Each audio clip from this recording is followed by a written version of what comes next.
Welcome to the Greatest Story Podcast with your hosts, Zac and Josh.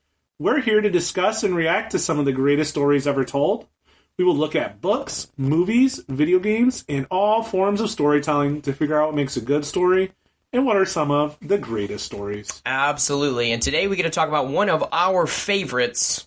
Yeah. Happy May the 4th. May the 4th be with you all. A New Hope. A New Hope. And hopefully you have some new hope this May. Well, speaking of hope, there's a couple people that we would like to thank because what have they given you, Zach? They have given me hope. It's a Rogue One thing. Actually, they gave me the Death Star plans so that we can have the schematics to make a trench run and blow up the Death Star. We worked a weakness into the system. Do we do the thing this time where like people can see how many Star Wars quotes we have? I think they can count it if they want. They're just going to show up. So right. they're just gonna be there. Hello, almost there. like General Kenobi. No, you ruined it. I was gonna say they're gonna be there like midichlorians in your blood system. It's over 9,000. Wait a second. That's Anakin's midichlorian counts. That's more than Master Yoda. It's more than Master Yoda. Yeah. Anyway, so there's people that we want to thank are Pathfinders. Have really high midichlorian counts themselves. They do. We want to thank Pathfinder Commodore Peggy B, Pathfinder Captain Joanna B, Pathfinder Cadet Kirsten, and Pathfinder Cadet Lauren.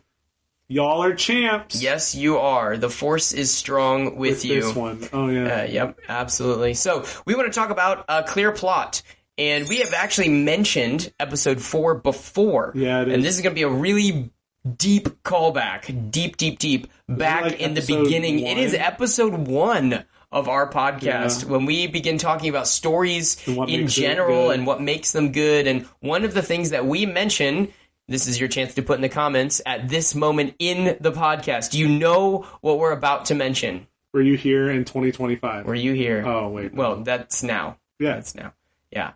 Were you there in 2020? When did we start? 2024? This episode would have released back in like March or April. I guess it's been a year. It's been a year. Well, happy year anniversary of Greatest Story Podcast. Yeah, exactly. That we're going to arbitrarily correlate to May the 4th. It just feels right that our podcast would have its anniversary on May the 4th. You must do what's right, of course. Yes. You must do what you feel is right, of course. Anyways, you were about to mention... I was about to mention The Hero's Journey. The Hero's Journey, a series of 12 steps which originates most clearly in the Odyssey, but which we also talked about at some length, how A New Hope, George Lucas's first Star Wars movie, starts to kind of unpack that hero's journey for us with the character of Luke. And so that's what we're going to talk about today, and that's a good kind of note for us because we're going to talk about clear plot. Oh, it's so clear. It is crystal clear, almost like a kyber crystal. Well, yeah, I'll give it to you. Yeah. Okay, so Josh, you wanna start working on the plot? We open with one of the most cinematic and amazing openings to any movie, just completely iconic. At last, we will reveal ourselves to the Jedi. At last, we will have our revenge. No. So you start with a Tantive 4. Yep. I've literally heard people call it the Tantive IV before. It's not a blood. Anyways, you start with the Tantive 4 counselor ship, which, if you want to tie it back to Rogue One, just escaped the Battle of Scarif. Yep. It's part of a diplomatic mission. We're a diplomatic ambition. And not ambition, diplomatic mission. I guess I'm choking on my ambitions. Oh my goodness, director. This is not related to plot, I guess, but it's always hilarious to me that Darth Vader lands on the ship and the captain's like, "We're on a diplomatic mission to Alderaan," and Vader's like, "I literally just saw you leave Scarif. I've been chasing you this whole time." Rip this ship apart. Find the passengers. I want them alive. Yep, Anyways, that's right. So, like Zach said, the Tantive 4 carrying the plans with Princess Leia Organa, which you don't know much about her at that point. No. You also are actually first introduced to the characters C-3PO and R2-D2. Mm-hmm. R2 has the plan. Well, he's about to get the plan. Yep.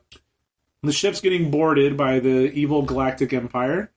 And while it's getting boarded, Leia gives R2 secret plans to their battle station, the Death Star.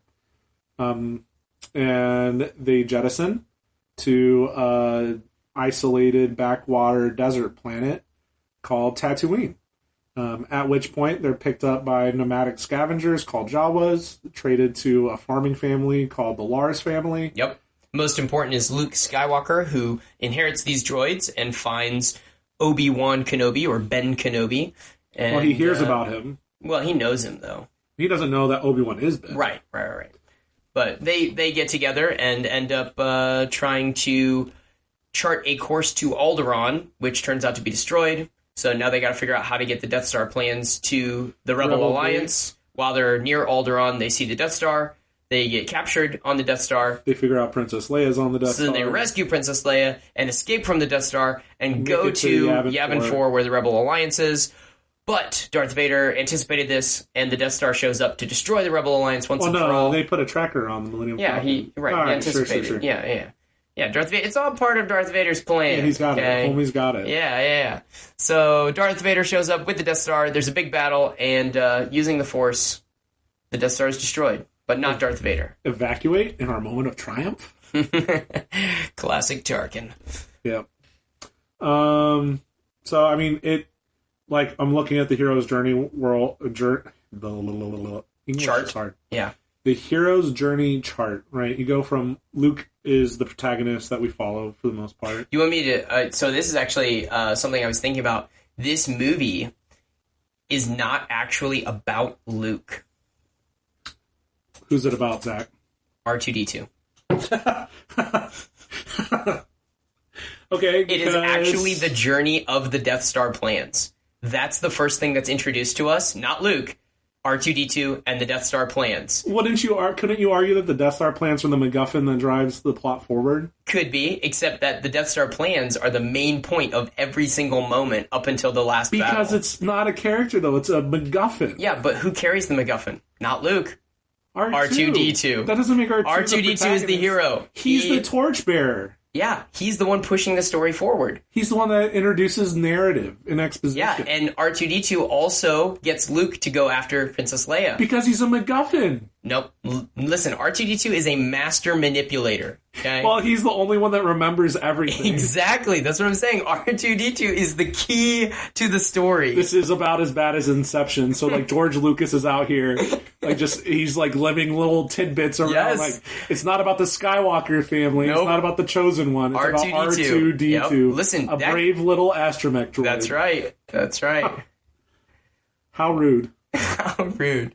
Anyway, so we're introduced to Luke after R2-D2 lands on Tatooine, right? You're seeing it all come together. Oh, Carabas, that's a load of nonsense. And we get the call to adventure given by Leia. R2-D2. Oh, it's given by Leia! Yeah, in R2-D2's message. It's Leia's message inside of R2-D2. Exactly, which he conveniently plays and not plays in order to get Luke curious. So there's a call to adventure. It's because he has a... Oh, they took the restraining bolt off. Uh-huh. It's all R2-D2. Did you know you were going to do this whole time? Yes, I did. Are you doing this just to mess with me? Yes. Okay. It's all there. When I was watching it, I was like, this is all about R2-D2. I'm finally putting the pieces together. Yep. There is no emotion. There is only peace. So Luke has this call to adventure to find Obi-Wan Kenobi and to also return the Death Star plans to the Rebel Alliance. At first he refuses, though. He does. I gotta go to Tadashi Station to pick up some power converters. Luke, I thought you were not Obi-Wan, no. I was still trying to think through your R2-D2. Oh, no, R2-D2 knows the plan. R2-D2's... That's why he's hunting down Obi-Wan. Exactly. That's why R2-D2 has to manipulate Luke. He probably told the stormtroopers where he lived. If R2-D2 is so important, how did Obi-Wan Kenobi forget about him? Good question. I don't remember running a droid. Listen, Ben's been through a lot, okay? I don't necessarily trust his memory. You're going to pin this on trauma again, Zach? I probably will. Anyways. So Luke refuses the call. He wants to stay with his family. But, so this is actually, the steps are kind of mixed in the hero's journey, because in the hero's journey, you're supposed to refuse the call and then meet the mentor, but those are kind of pushed together in A New Hope, because he kind of refuses. Ben saves him. Yeah, he refuses the call, but then he meets the mentor. and kind of refuses the call again because Ben is like, well, we got to do this. And he's like, well, I'm just a farmer. I'm not going to see the galaxy kind of thing. I don't think that breaks it, though. No, I don't think it breaks it. I think it's just kind of, they're mixed together. Probably interchangeable pieces. They might be. So just kind of mixes them together. Then we have to cross the threshold.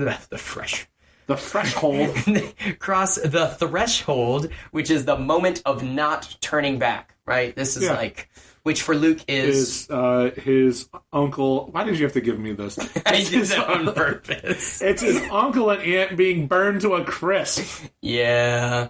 So the stormtroopers are chasing R2-D2 and the plans, and they find Luke's family and kill them. And so now Luke has nothing. No farm, no family. And so he has to... no Tashi station, no power converters. Yep, no farm, no family, no future. And so he has to move... You're making this sound very hopeful for a movie called A New Hope. But he's got a hope. Return the plans to the Alliance so that they can save the galaxy from tyranny. No, his call is to become a Jedi like his father before him. Right. Anyways. Yep. And so he then has to face... tests and allies and enemies. He gains an ally, too, actually. So the Cantina is a test. Yep. He gets Han Solo and Chewbacca. That's the allies. Right, then, Then they got to go to the Death Star, which is a whole series of tests. They get Leia. Yep.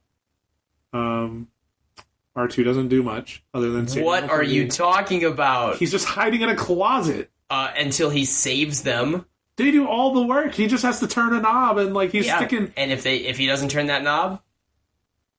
It's actually a data stick and a data port. Yeah, but well, I'm just saying. R2's just going any data port in a storm, I guess. Yeah, listen, R2, he knows what's up, all right? He's a player? Yeah. Is that what you're saying? Yeah. R2-D2 and C-3PO trick all the guards. Ichuta. Then they have to approach the inmost cave. Which that would be the Death Star? Yeah, and it's like this is where they start to have, this applies more on Dagobah, I feel like. It does. This is also part of the self-discovery aspect too. Right? So in the Death Star, is this where Ben dies? Yes. Okay. So in the Death Star, he is discovering the Force, and he starts to communicate with Ben. Can't even see in this thing. Yeah. Do you know that was an unscripted line? Are you serious? Oh, that's brilliant. When Luke puts on the helmet. Yeah, when they're at the elevator. Yeah. A YouTuber claimed that. Okay. I'm gonna assume if that's true, shout out to Mark Hamill. That's a great line. There's also the scene where the stormtrooper hits his head on the door. Oh yeah. And I that might be proof because it could didn't miss the door. Because he didn't miss. He hit it. Hi, we're fine here. How are you? This was a boring conversation anyway. Anyway, so then they go through the ordeal where they have to escape, and Ben dies. Death Star. Then I think the hero's journey actually is not quite complete in Episode 4. I think it goes into Episode 5. Well, it doesn't really get the return. Right. We don't get the return, and we don't get... It's more like a figure eight. Yeah. Because we do get a reward at the end. They get a medal. Where's Chewbacca's medal? Oh, yeah, we're going to get to that. Where's R2's medal? Yep, I know. Where's C-3PO's? R2 gets a nice, pat, and he's up there with them. Oh, he gets a patronizing pat on the dome? Yeah, that's right. He gets a pat on the dome. I'm just saying, they don't really treat their real heroes well. That's all I'm saying. Okay. And then they are able to blow up the Death Star, which is the final roadblock, and then the hero's journey kind of continues into Episode 5. More self-realization. Yeah, into Episode 5. So the hero's journey is not complete in Episode 4, but it's enough that we're able to follow along really clearly. I mean, I guess you can make, I feel like it has a loose ending. Yeah, Episode 4 could stand alone. And it was built to because they didn't know if there would be more. Yeah, it can stand alone. Again, it's a very clear plot, especially if you follow the movements of R2-D2. Yeah, it's clear because he's literally putting lines in the sand with his wheels. That's right. I'm not going that way. Fine, I don't like you either. What about clear character arc? I think the biggest one is Luke. Yeah. Are you going to say confidence? What are you going to say? Yeah, I think that he has to trust in the Force. So I guess that would be confidence in knowing yourself. Yeah. Can you think of any other ones? R2 not being a jerk I don't think R2 is ever a jerk. He is. He does his own thing. He's willing to let C-3PO do whatever he wants. R2-D2 knows the correct way. R2 is not a team player. R2... okay. R2's also a war criminal. He's like burning battle droids alive and stuff. R2-D2 is not actually a team player, but he has the objective in mind. So he's going from jerk to team player. Is he a team player, though? Yes. How's he a team player at the end? Well, one, he takes a shot for Luke in the X-Wing. That's just doing his job. What kind of argument is this? Listen, R2-D2 knows that he's got to sacrifice himself. This deal is getting worse all the time. Pray I don't alter it any further. Now there are two of them. Now that I'm talking about it, I feel like I just have to full commit and just double down. R2 works with the team in the Death Star. He obeys orders. He listens to those that are a superior life form than him. So are you basing... Okay, but this is all like at the halfway point. So how is he... He gets in the X-Wing. He's working alongside... No. But I mean, how is he not a team player then at the beginning? Because he's just wandering around the desert. So is C-3PO. C-3PO... Yeah, I'm not saying... We're not arguing that C-3PO is ever not a jerk. Okay, all right. So because he doesn't really care about sticking C-3PO. with C-3PO? He also doesn't listen to Luke. He gets, like, Luke in danger with the Tusken Only because he Raiders. has to get the plans back. If he stayed with Luke, they were going to go give the plans to Ben Kenobi and probably would have avoided the Tusken. Is that true? I think so. I don't think Luke ever had that intention. Because I don't think he mentions anything about that. I guess they do run after R2, don't they? Yeah, they go after R2, and that's when they find Ben. Or Ben finds them. Right. See? Okay. R2-D2 is moving this plot along. He's taking the initiative. I will agree that he's a torchbearer character. Or a lantern carrier. I can't remember the official term. Yeah, lantern shows the way. So is that kind of what you're thinking of? Yeah, it's like where you have a character that's just guiding. Yeah, guiding. Yeah. But the protagonist is still Luke. Han Solo, obviously. Yes, Han Solo is a big character arc. Friendship, not being selfish and greedy. Yep. Recklessness. Yep. Team player. Yep. So like Han Solo is a mercenary. Do you think Leia has a character arc? Well, you just took me away from Harrison Ford. But sorry. Does Carrie Fisher have a character arc? Not really. Yeah. Because she's a really strong and dynamic character. So I'll talk more about her in engaging characters, but she kind of is strong leader, right? She's just a strong... Which was a very wild move. At that point in time, yeah, that's true, when the movie came out. Yeah. So, but, I mean, it's great character, just, I don't know if there's a... Because this preceded... Actually, character arc is one of the weaker spots, I think, for this movie. Because there's only... Well, there's Han Solo, there's Luke, there's... I mean, you could argue Obi-Wan, but that's with prior knowledge. I don't think from episode 4. Yeah, you'd have to connect... He's the standard mentor character. You'd have to connect 3 and 4 for there to be a character arc. Exactly. But it exists, which is, but it exists later. To the saga. Yeah, it exists later. But that's just... The meta, like the big story, the overarching story is like just really well done. Yes. If you could put through lines and character arcs that follow all of movies, that's a big deal. Yeah. And it does. What about clear ethical lesson? Well, wait, we didn't even talk about Han Solo's character arc. Yeah. Greedy, not greedy. It's because he owes Jabba money. Team player. Oh, you want to go into all the details? Of course I want to go into the details. Sorry. It is. He has the Millennium Falcon. Yeah, right. It's the ship that made the Kessel Run under, 9 parsecs? Yep. 8, actually. 8? Is it 8? Yeah. Never tell me the odds. That's what Han Solo always says. 8. I mean, he owes money. He's a mercenary through and through. Throughout the entire... Smuggler. Yeah, he's a smuggler. They call him mercenary. I know, but mercenary always connotates, a soldier. Fighting for money. He does fight for money, but only when he has to. Yes. He's more of trying to smuggle people, weapons, information, that kind of thing. Yes, but quite the mercenary, isn't he? Line that Leia gives Carrie Fisher. Yeah. Anyways, but then by the end, right, he goes from just talking about money and how he needs money and I'm only in this for the reward. He actually leaves the rebellion. And then... comes back. And is a team player. Yep. Blasts Vader into a for no money. Cyclone. He already got his money, so he actually comes back for free in order to help save Luke. And he stays. Yeah, so that... We don't know that, though. Whatever. in episode 4. Oh my goodness. And so that's why I would say, like, the team player is good. I don't think he actually joins the rebellion until episode 5. He literally flies into, like, the most That's to save Luke. Who is part of the rebellion at that No, Luke is a friend. Luke is part of the rebellion. But he's a friend. Okay. That's why Han Solo's doing it. He's not doing it for the rebellion. He's doing it for Luke. And then he joins the rebellion. All right, as an aside, did Merry join the Rohirrim and did Pippin join Gondor? Not until later. But did they? Yeah. And then they, were part of that group, even though, yeah. I would say Han Solo flying back into the battle. No. Pippin and Merry are literally knighted. That is true. But Han Solo is knighted in the end of the movie. He gets a medal. That's like, come on. That's not why he comes back. That is space knighting, basically. Okay, but that's not why he comes back. But he comes back and joins. This bickering is pointless. That's a Tarkin. Yeah. Is it Tarkin? Yeah. Yeah. Episode 4. Anyways. Yeah, that's a good one. Yeah, Vader doesn't really have an arc. No, he's just a good, engaging villain. Yeah. Tarkin doesn't really have again, an arc. just a good, engaging villain. Fun story, the actor that plays Tarkin would wear slippers on set. Because they hurt his shoes hurt his feet, right? Yeah. Peter Cushing? Yeah. Which I totally respect. I wear house shoes all the time, so. Yeah. The guy who played him in Rogue One should have. Yeah. Wore slippers in homage. Yeah. Anyways.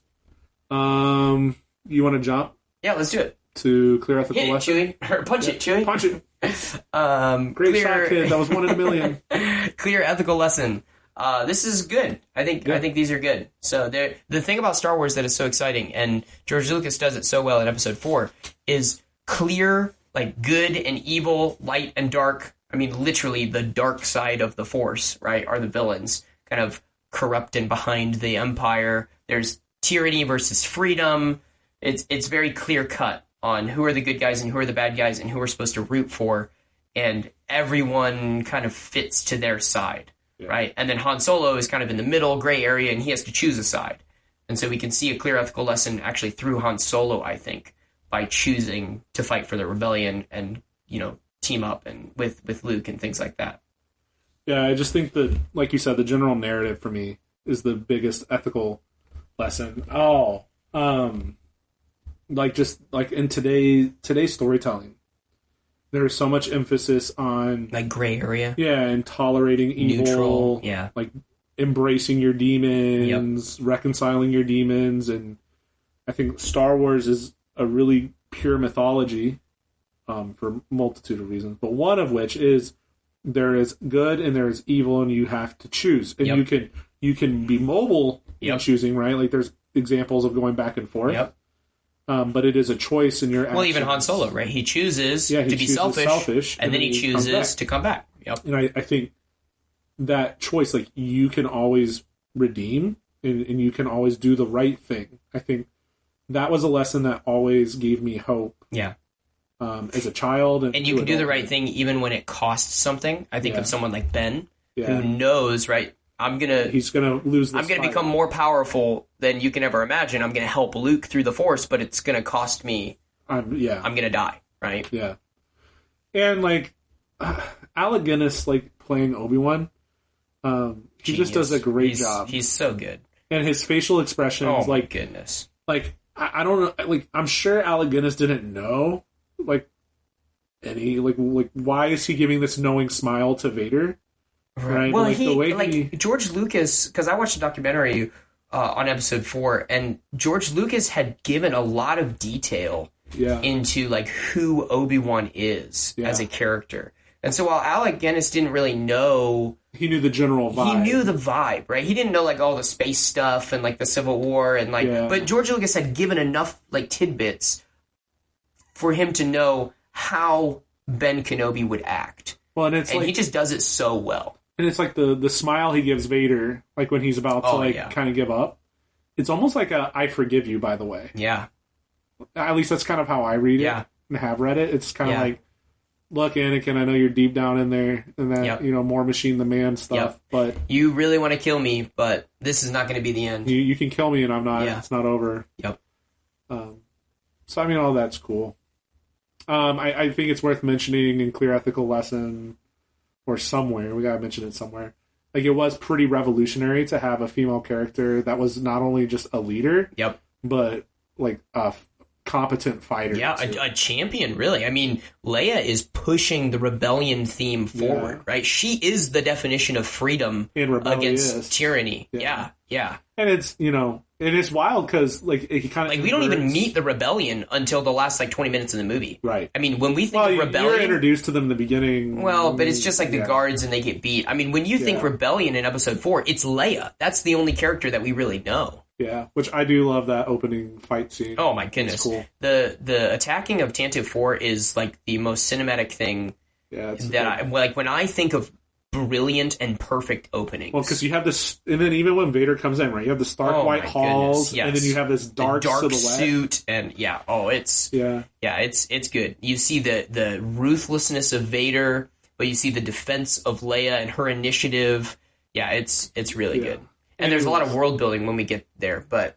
Yeah, but, Leia, I think, the inversion of, the damsel in distress, right? Like, she does need rescuing, but then she kind of rescues her rescuers. And it's just worth noting, I think there was a lot of risk that George Lucas took socially at this time period, right? Even, getting James Earl Jones to voice Vader, that was a controversial choice. Which just worked out perfectly. Yeah. So, yeah. And so there's just, he took a lot of risk technically. Yeah, on paper, Star Wars should never have worked. And yet, I think the story is compelling enough that people latch on to it. Well, I think it's the story, but also, the world building. Yeah. And just the aesthetic. Yeah. It's so... Yeah, well, we're going to get to Episode 4 when we get to world building. It's my favorite type of world building. And so... Show, not tell? Mm-hmm. Yeah. Mm-hmm. Yeah. Yeah, there's a lot of things, even the Kessel Run or the Imperial Senate, right? Things that, if you're familiar with Star Wars, you're like, oh, well, that's not show, not tell, because all of those things are talked about in all the other movies, but they weren't there whenever Episode 4 was made. These are throwaway lines that are adding to your picture of the world, of the galaxy, your understanding how people operate, how people live, moisture farming, right? You're like, okay, well, that kind of makes sense. It's a desert planet, right? Adding to your data bank, your Jedi holocron of knowledge. Exactly. And I think that's brilliant. Yeah, brilliant. I agree. Okay, what about clear conflict and resolution? Oh, absolutely. Yeah. Easy. Super, super clear. We have to destroy the Death Star. We do. Check. Part of, we get the beginning where Leia is captured. She gets freed, right? Luke. We have to return the Death Star plans. That's kind of part of blowing up the Death Star, but that happens. Luke has no family. Yep. Ends up having purpose. Yep. He has a connection to his father. Yep. Has a hero's journey. Mm-hmm. So, I mean, finds something new about himself. Yep. There is no... Yeah, the internal conflict of, this confidence. He wants to go out and see the galaxy. Yeah. But he's also kind of a homebody. And then he discovers that he actually can help. Well, he's not a homebody. He wants to leave. It's just he's not confident. I think there's also something about there's not confidence there because he talks because he wants to help his family, but he also he's not he doesn't. I think he has split responsibilities. Oh yeah, I think that's what it is. He doesn't have enough confidence to know what he wants, and so he is kind of waffling. Yeah. I agree. But I mean, the only resolution that is lacking is the greater conflict between the Galactic Empire and the Rebellion. Right, because you're like, oh, the Death Star's gone. Yeah. But is that the only? I mean, that's the obviously symbol. It's not the only. It's a symbol, but the way that they're kind of, spreading little tidbits everywhere is that there's more things. I guess you could say that Jabba the Hutt is not resolved either because he shows up at the beginning. Han Solo, you owe me money. So the evolution of Jabba, right? At first, it's a human. And then it's, what's after it? The human. Then it's the 2000 special edition slug. And then it's... Then they go back and use the computer stuff. Yeah, well, I've even seen, I don't know which one I was watching. I don't know if it was a Disney Plus one, but there was one where they have one of those droids that are also the holo projectors. And it's walking and it has a projection of Jabba. I don't remember which edition it was. That's got to be a new one. Yeah. But just the evolution of Jabba is funny. But I guess Han, even with if a human, there's a crime lord. That Han owes money to, and that's not quite resolved. But Han has the money. But Han has the money. So that's kind of like half resolved. Yeah. Except it's not when you start 5. Well, that's episode 5, yeah. What about engaging and relatable characters? Yes. So good. All of them. This is where the fun begins. Yeah, exactly. I mean, literally all of the main characters, from R2-D2 to Ben Kenobi. I mean, and everyone in between, right? Luke, Leia, Han. I mean, that trio right there, Luke, Leia, Han, they become iconic. Yeah, absolutely. So, do you want to pick your favorite character? I mean, R2-D2, obviously. Go. Explain why he's engaging. Cool. Just give you a little because as a droid who doesn't even talk, he has clear character, even in that even in the first movie. Like, you might think R2-D2, of course, he gets developed to, like, later movies, Clone Wars, the TV show, but he actually has character in Episode 4, which I never really thought about. Even from the opening, like, he's the first thing that we see. He's the first character. Is him and C-3PO walking across the hallway. And so that's super cool. And then I've always liked Ben Kenobi. He just I was going to talk about Ben. Oh, you can. No, you can. I like Luke too. I like Luke's development. Overall my favorite character, but I think I like more Luke from 5, some of 6. I agree with that. And I like Luke in the extended universe. The Legends, whatever Disney calls it now, Legends. Yeah. No, go ahead and talk about Ben. I'll talk about Han Solo. Okay. Yeah, I think Ben is just the perfect mentor character. You see him almost like, they give him almost like a grizzled kind of veteran vibe. He has like some of these flashbacks. He gives that 1,000-yard stare a couple times. Yeah.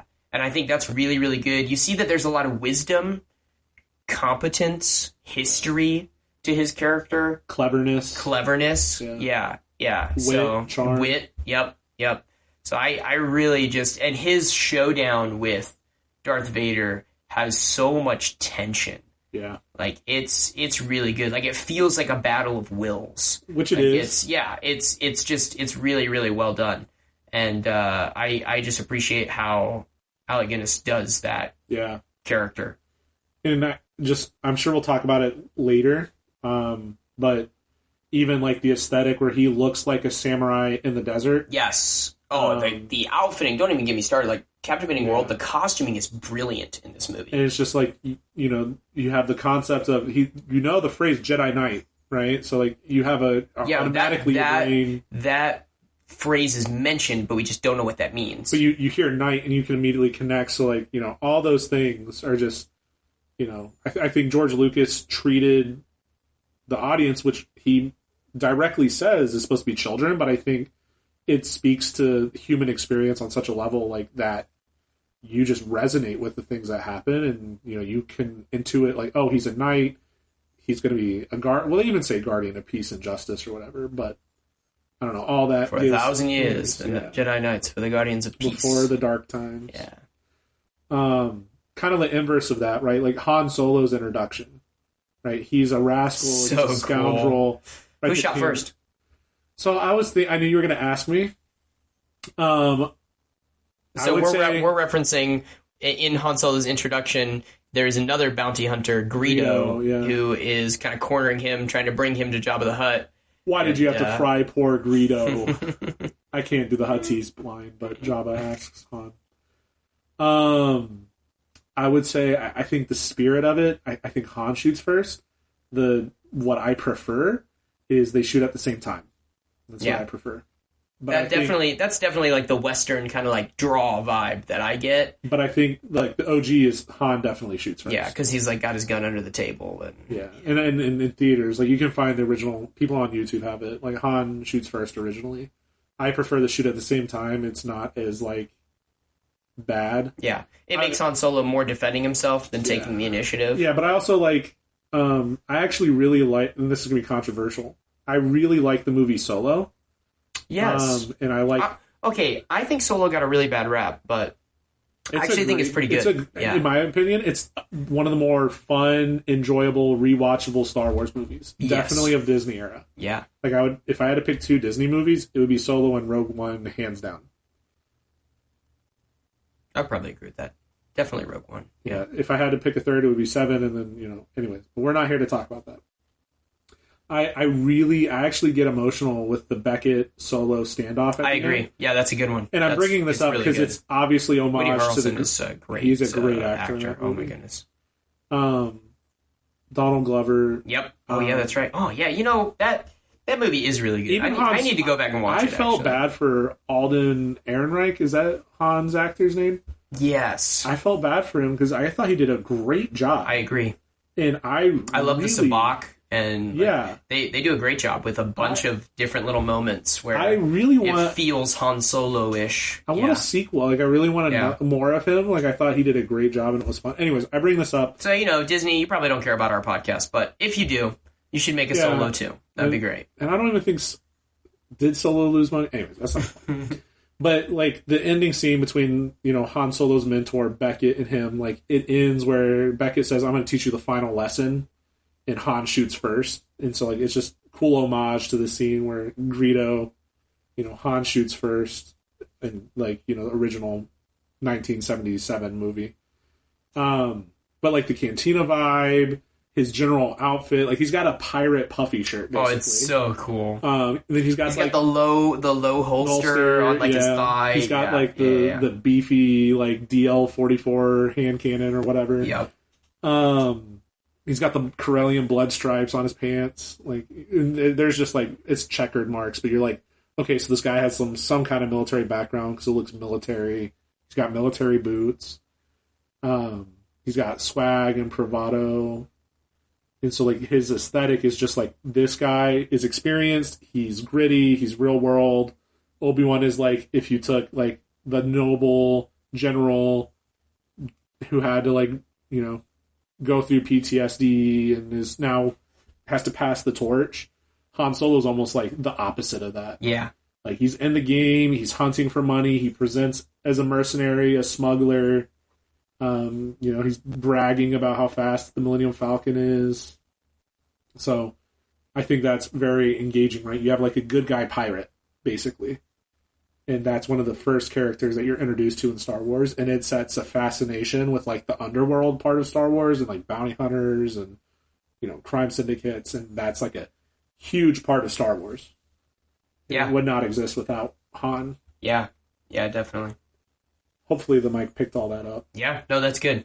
Yeah, so we got Leia and Luke and Han and Ben, R2-D2. Yeah, all super good. We have to talk about Darth Vader. I was gonna say it's so hard because, like, you don't want to talk for 30 minutes on characters, but you can, right? Even Tarkin is so good. Like, Tarkin only has like 10 lines in the whole movie, and Admiral Tarkin is one of my Grand Moff Tarkin is one of my, like, favorite villains.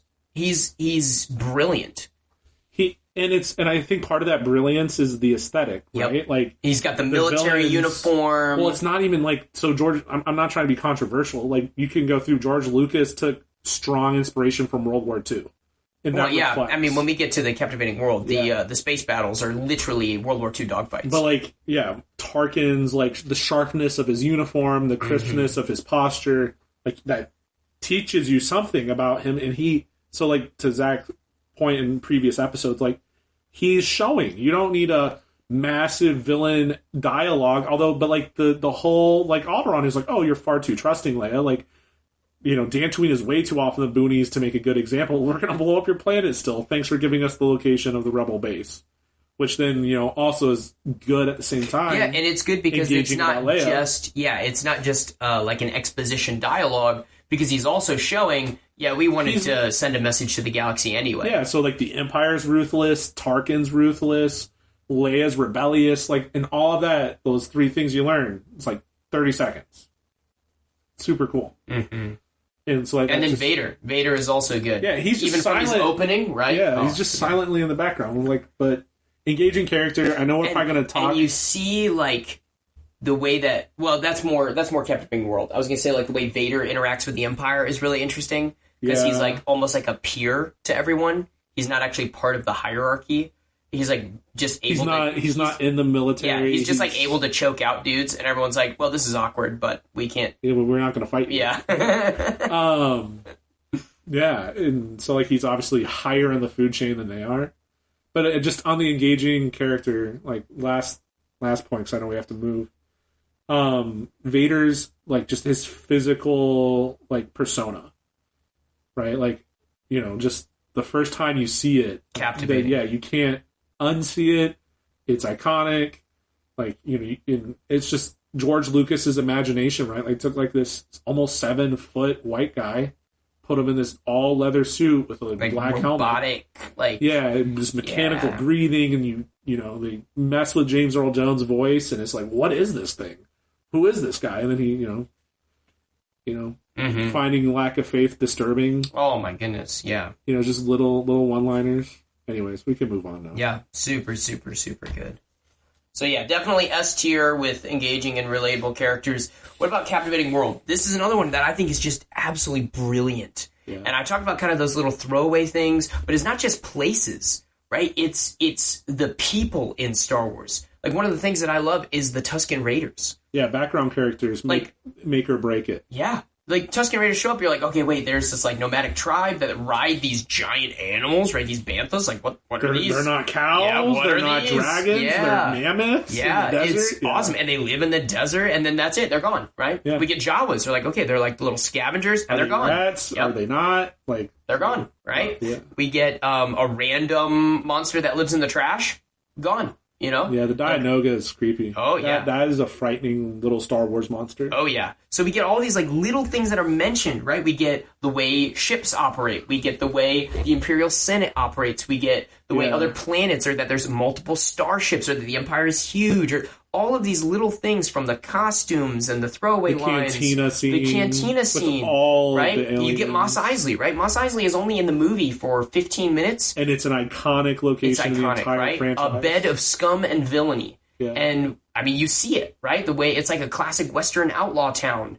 And just really, really good, the way that they show you how the galaxy operates. Yeah. The elegant and civilized weapon. Yeah. Or a more elegant weapon from a more civilized age, I think is the line. Mm-hmm. For the lightsaber, yeah. And it's just like, so you see things, so like... Yep, the history of the Jedi, that's kind of and it's mentioned briefly. Brief. Yeah. I mean, even like the small things where like stormtroopers in the desert have these cool orange pauldrons, or white pauldrons, or black pauldrons. Just the variety, like, well, it has to mean something. Yeah, there's a hierarchy, right? Or like, something, special forces, or rebel scout trooper, or something, right? Rebel pilots having different helmets. Yep, different like, squadrons, right? Jungle Planet, Yavin 4, like, all of it, just aesthetically, like, everything is, you have, in the one movie, right, you spend a lot of time on the desert planet, but you also then go to this moon-sized battle station. Yep, sleek, like. Yep. Yep. And then you go to a jungle planet. Yep. And it's just like each location is beautiful, it's different. Yep. You know, you got like, you know, Yavin 4 is technically a moon, so you see the gas giant, it's a big red thing in the sky. It's just cool. It's cool. Yeah.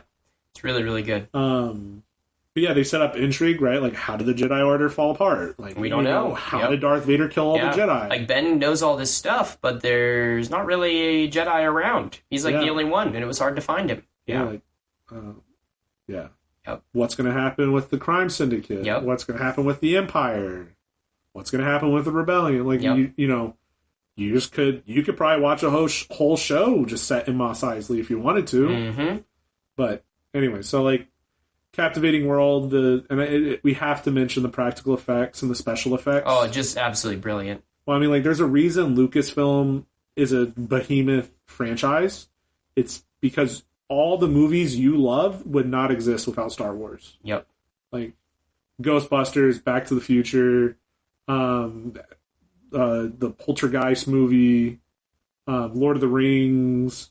Like, if you look at all of Marvel also uses Lucasfilm, or the other Lucasfilm company is Light and Sound, Industrial Light and Sound, Industrial Light and Magic, something like that. ILM, yeah, Industrial Light and Magic. And so George Lucas is like not pushing the envelope just in story, but also in effects and using visuals to do storytelling. Like we're not going to be a podcast to just get into it all, but go on Disney Plus. They have documentaries on there. Oh yeah, really, really good. And just how they made the sounds, how they picked the costumes, how they built the alien masks. Yep. All of it's really cool. And that's a great transition for Captivating World, because the thing that I think brings this story together... Were we not already in? Well, we are, but before I don't want to leave until I mention Okay. John Williams, who is the best modern composer of our time. Yeah. Just hands down. There's another good documentary on Disney Plus if you want to look at that about John Williams and his life. It's called The Maestro or something like that? Something like that. Yeah. I think it has like the subtitles like The Life of John Williams or something like that. Yeah. And it's just absolutely incredible. I mean, he is brilliant, and his music, and I encourage you to do this sometime. Just listen to the album of episode 4 without watching the movie. You can still pick up everything you need. Yeah. It's brilliant. It's absolutely brilliant. In inverse of that, watch Star Wars without music. It's awful. It's crazy. It's weird. It is so weird. Yeah. The music, they actually have that on YouTube, and it's weird. It's amazing. I mean, John Williams is just an absolute master. There's a ton of little classical references that George Lucas wanted him to put in there, and it's really brilliant, the music that John Williams does. So, absolutely fantastic. I would give it higher than S if possible in Captivating World. It's just incredible. Well, it is America's mythology. Yeah. Like, it is literally a rival to Greek mythology. It's a rival to Lord of the Rings, which is arguably British. It is. I mean, mythology. that's what Tolkien was trying to do. It is the only things that could compete with it is probably Marvel or DC Comics for American mythology, and I think this one probably beats out. Oh, definitely, yeah, absolutely brilliant. What about consistency? This score's a little bit lower for me. Really, if I'm going to be honest, yeah, I think there's a lot of things that fit. I think there's some things that don't. For instance, the Empire seems to be this well-organized, ruthless machine, and then when we interact with stormtroopers, like, what's going on? It seems like they're not the most competent. It seems like they're not the most accurate. Seems like there's a lot of things that seem to break down. And I know there's ways that people have reinterpreted this after the fact, but when I watch episode 4, there are just a few things that don't make sense. The Death Star's okay for me, because we know that Darth Vader plants the tracking device on there. So I think Darth Vader has the intention of letting them go. I'm not trying to be a Star Wars simp, although I probably am. Stormtroopers, right? The opening scene, Tantive 4, I actually paid particular attention. So this is what I don't like, is I love the Tantive 4 opening, and I don't feel like that sticks. Well, I was going to say, like, the Stormtroopers are extremely deadly in that one. Like, for every stormtrooper, it's like 4 rebels. Correct. And I love that scene because the rebels are constantly getting pushed back. You see, like, the first 2 stormtroopers through the door get shot, and then after that, they're winning. And then in Tatooine, right, they do the whole, like, wiping out the sandcrawler. These blaster marks are too precise for Tusken Raiders, right? It's gotta be, only Imperial stormtroopers are so precise. You know, ruthlessness with, like, destroying a farm and killing. And Beru are literally cooked. Yep. Not figuratively, literally. Yep. So you don't know what happens there, but that got brutal. You got, and then in Mos Eisley, Obi-Wan uses the Force, like Jedi mind trick. Yeah, that's fine, because that's extra. So then the only thing, the Death Star, right? They're not expecting to be under attack. Yeah, that's true. Probably one thing I would say. And 2, plot armor. Yeah. You can't kill the main characters when you start the movie. So I think overall, like, I mean, I'm going to. And again, I'm saying it's lower, but it's not bad. I'm saying like B, like A or B. I'm just, I'm always going to have to advocate for Star Wars. Not that some of it needs advocating for, but this one does not. No, this one is a great movie. The whole Stormtroopers miss stuff doesn't really get me that much. I think it's something like when you think about it, with the Death Star and Darth Vader wanting them to kind of fight and break free. I think that's understandable. I guess it's just unfortunate that I think Stormtroopers and the Empire kind of become a joke in later Star Wars. I mean, to be fair, in other ones they're terrifying. Like, I remember the first time I watched the Andor season 1. It's true. Andor and Rogue One are good examples of them being more effective. And I think Rogue One, it feels like an all-out war, right? So it feels fair, and the rebels have to be rebel-y. Yep. In Andor, though, the first time you see a stormtrooper, like, the first 3-4 episodes, there are no stormtroopers, right? And it escalates, right? You go from local corporate, like, private security team to Imperial, regular army guys. Then you start seeing stormtroopers. And then you see them in the end, and it just escalates. And, like, they do wreck people a day pretty effectively in that movie. I mean, the TV show. TV show, yeah. But, like, Rebels is a kid's cartoon, so it's like, Yeah, I don't, yeah. It's... Kenobi, whatever. Yeah, you got the whole, like, Tala, whatever her face is, slapping a stormtrooper upside the head and he collapses, so I'll give that one to you.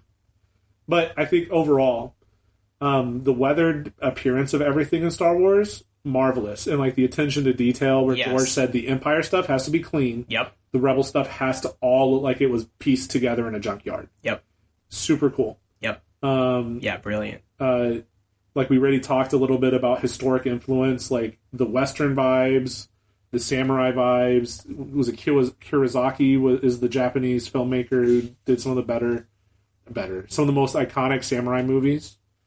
You got, like, World War II dogfighting influence. It's like he took some of the coolest parts of history and just mushed them together. And so that's pretty rad. Yeah. Oh, one might say it's pretty wizard, actually. Wizard, Annie. Yeah, very good. Very good. Anything else you want to mention on consistency or... Sound effects, to me, are really powerful. Man. Yeah, really powerful. Like, you can hear R2 beeping, you know what it is. Darth Vader breathing, you know what it is. A lightsaber starting or, de-igniting. Turning off. Yeah, like, you hear blaster effects... Millennium Falcon, TIE Fighter. Wilhelm scream. Yeah, all of it. Like, you just know the sound. And so I think, like, there is a, like an adherence to detail in Star Wars that's almost unrivaled. So, yeah. Yeah. Yeah, absolutely. Well, as our story and our episode come to a conclusion, Josh, what do you think? I mean, I can't lie, like, I'm biased, especially on this one. We'll know the truth. Yeah, that's good. Oh, it's beautiful. Rogue One just has a lot of quotable lines. I love Rogue One. It's good. I don't know why. Anyway, I'm giving it an S. Like, the amount it shaped the American psyche, the amount it shaped Hollywood, the amount it shaped the world, the amount of staying power it has, even when really bad shows like The Acolyte are put out. Like, it's just, it is a force. Comment in Spotify, YouTube, if you want to have us give our kind of reactions to that show. Well, I went back and I listened. We did, like, a little hype thing for We did. Acolyte, we were like... And we were very optimistic. We were, yeah. We were like, there's some things we're afraid of, but, And the fears... They were more than we could have imagined. Was it? Fear turns to anger turns to hate, and hate leads to suffering. Dark, suffering, yeah. And we suffered. We suffered. Anyways. Yeah, so I would be in, like, the A or the S category. I'm right there, like, S minus, A plus. So between the two of us, I think we give it an S. Solid. Yep. Yeah, I think we give it an S. So right. Absolutely. Yeah, definitely recommend, even if you're not a Star Wars fan. It was really funny. I watched a little reel on I think it was Instagram. But there's people that are going around. It's a new trend where people that have no connection to Star Wars are filming themselves with reaction videos. I've seen a couple of these, or dads filming their children, and it's just incredible. Like, people that have no interest in anything sci-fi are like, I am really invested in this now. Like, one person went all the way through episode 6 because they were like, I am so invested in these movies now and in these characters. And I think that just shows you don't have to like samurai stuff. You don't have to like space stuff. You don't have to like, big mythology, unreal things. They're just good stories that will draw you in, and maybe you'll learn a thing or two. Yeah, I agree. So quiet your minds, meditate a little bit, and become one with the Force. And also leave us a like. Yeah. I would also say one of the things I'm toying with is like, would it be fun for us to give like, there's so much Star Wars now, like where to start, how to interact. So if you think that would be a fun Patreon exclusive or something, comment. But otherwise, yeah, may the Force be with you and enjoy May the 4th day. Yeah, absolutely.